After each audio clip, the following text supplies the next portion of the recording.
Hi everyone, welcome to Emsley Lodge for another week. Yeah, pretty quiet sort of week. We ended up having to, we had about 5 or 6 horses last week, draw barriers 16, 15, 14. So that was going to be no good to anybody, so we had to pull them out of last week and we'll send them around this week.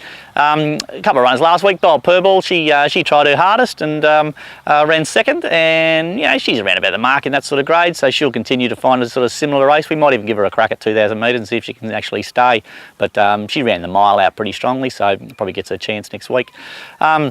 Also, we ran 4 Days of My Life. He went good. I think the winner out of that race might be pretty smart. He ran third and we were beaten sort of 2.5 lengths, and they only ran about 3/10 outside the track record, so the winner's had 3 starts for 3 wins now, so it might be smart, so it might be a horse to follow.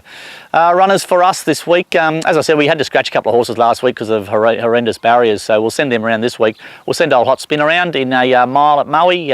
He'll get ridden just off the speed. His works for the week was super, so he's overdue to win a race, and he's been running good races for a long time without winning, so hopefully he'll have his birthday on Sunday at Maui. Also sent a little filly first up called So You Pink around. She drew barrier 16 the other day, so we had to pull her out and give her a crack this week, but she'll go around at Maui as well, and a fillies and mares 58. She's only a maiden, but I think she gets a little bit of a weight relief there, so that should be okay, and she seems to be going okay. And send Tajano's Tail around in the inaugural Maui Guineas. This is his first crack at 3-year-old racing, so 2,000 metres should suit, and back to 3-year-old grade.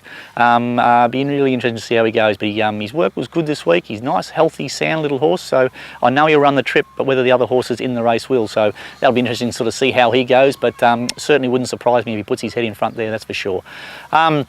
We'll go to Warrnambool Tuesday, horse that ran great first up called King Manu. He'll go round there and start in a 1,400 metre race, and he ran a blinder over 1,200 first up, giving him plenty of time to get over that. His work's been great through the week, and he's a ball of health, the little bloke, so he 60 kilos doesn't really suit him. He's only a little horse, but in that sort of grade he should be really, really competitive, and then we'll head up to a mile and a quarter with him, and he'll be winning plenty of races, I would have thought. Also, then we'll step out on Thursday. The big boy Frothy, he drew a terrible barrier the other day, so we had to pull him out. He'll go around at Ballarat on Thursday. He's in very good order, the boy. We've taught him how to settle in his races, and I've no doubt now that we'll get a lot of racing out of him, so that's really good. He had a terrible back injury, and he looks like finally we've recovered from that, so he's onwards and upwards. And a little filly that ran a blinder first up called GG Girl. She'll step out at the 1,400 metres in the 3-year-old grade. I've got a huge impression of her. She'll big open track like Ballarat. We'll ride her just off the speed, and I've no doubt she'll be steaming to the line, and she's certainly out of our stable would be definitely a horse worthwhile following right through her whole career, because I think she's pretty smart. Right. Yeah, had a couple of trials through the week. We gave Sertorius his first real sort of solid gallop. Jumped, flew the gates, which is great for him. He can be a little bit slow out. Trialled up really good, just really felt the pinch the last 100 metres or so.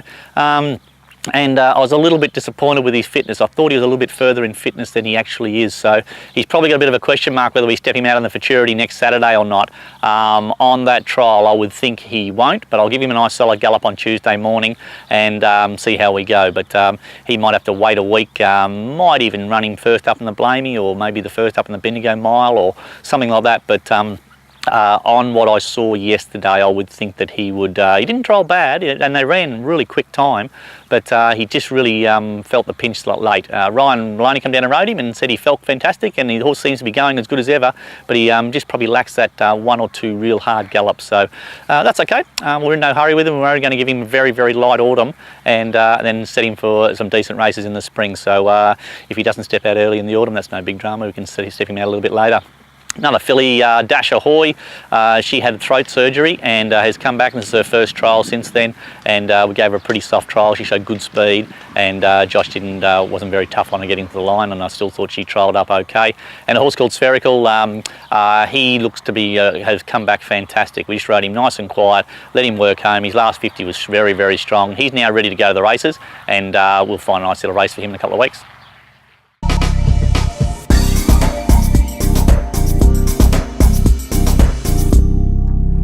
Hello everyone, good to be back. Lousy second last week. Let's get back into the black this week. Moonee Valley Friday night, race 7, number 4 Avero, Morgan and Meach. It's the Adapt Australia 20 Cup, and I reckon that combination will be a certain winner. Then on Saturday, Flemington, race 6, number 1 Disposition, good horse, should just win. Craig Williams on board, good value. Now the value bet Saturday, we're going to go to Rose Hill, race 2, number 10, Staten, 33 to 1 pop. Linda Meach is on board. For Moody, she's also got 2 other rides for Moody. Have a gold coin on all her rides on Saturday. Good luck, good punting, and we'll catch up again next week. That's it for another week at Emsley Lodge. Thanks for watching. Yeah, I've been travelling around a few of the local studs this week and having a look at the yearlings they're preparing for the Melbourne Premier Sale, and we've seen some absolute crackers. So well done to the local people. Hopefully they have a great sale. If anyone's interested in coming to the sales, by all means just contact us through our website, and even if you're not interested in buying a horse, that's no drama. You can just come along, have a bit of a tag along and see what it's all about. Sale time are pretty exciting, and if you've never been before, it's a really, really good experience. A couple of horses running this week, so hopefully they will perform well. I'm sure they will. They quite a few horses going really well, and just interesting. All our better autumn horses are in work, so it's pretty easy to get out of bed at the moment and have a look around. There's not too many horses here that you wouldn't keep. So till next week, see you later. Great news for the Geelong trainers through the week with it is a Spinning World 3-year-old out of Umatilli, a very good pedigree, and local client Wayne Jennings owns him. It's a him, not a her. Yeah, he's a grey horse. Expecting big things, by golly, by crikey.